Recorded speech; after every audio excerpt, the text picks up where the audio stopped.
In 1861, Victor Emmanuel II was proclaimed the King of Unified Italy. Underline this, very, very important. Victor Emmanuel II was proclaimed the King of Unified Italy. However, much of the Italian population, among whom rates of illiteracy were very high, remained blissfully unaware of liberal nationalist ideology. The peasant masses who had supported Garibaldi in southern Italy had never heard of Italia and believed that La Talia was Victor Emmanuel's wife. This is not important. You don't have to learn these last 3-4 lines at all. Actually, your Italian unification ends here. Victor Emmanuel II was proclaimed the King of United Italy. So starting from the first line of this page, Chief Minister Count Cavour, starting from here till Victor Emmanuel was proclaimed. Till here is your Italian unification. Now I am reading out the key points of Italian unification, which is the summary of this paragraph. First point, Italy was divided into 7 states. Only Sardinia Piedmont was ruled by Italian princely state. Second, initially unification program was headed by Mazzini, but it failed. Third point, Chief Minister Cavour led the movement with the help of Garibaldi.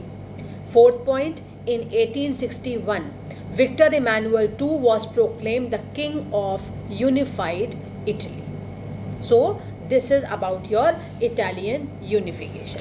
Now children, as we have been repeating after every class, read things again. If you will not revise everything, you will forget very soon. Learn Italian unification and German unification. Both are very important. Keep on learning those things which I am telling you are important for 1 mark question point of view, whether it is multiple choice or whether it is answer the following in 1 word.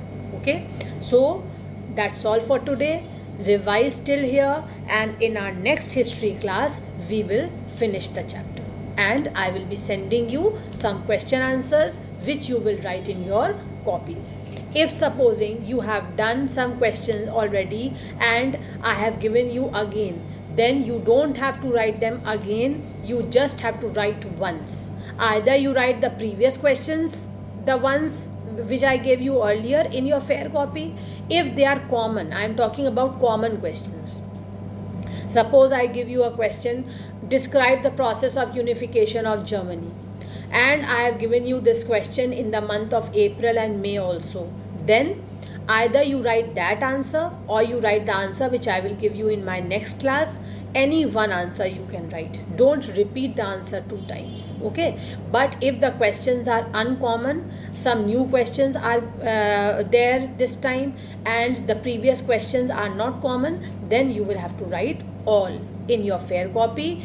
But remember, you are in a board class. You can't limit your studies to classwork copy. Classwork copy is just one part of your studies.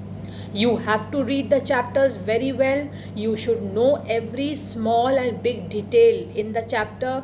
Every line should be known to you, because from anywhere the questions are asked in the board exam. How will you be able to answer? If you keep revising. Okay, so revise everything, and in our next class we will conclude the chapter. Thank you.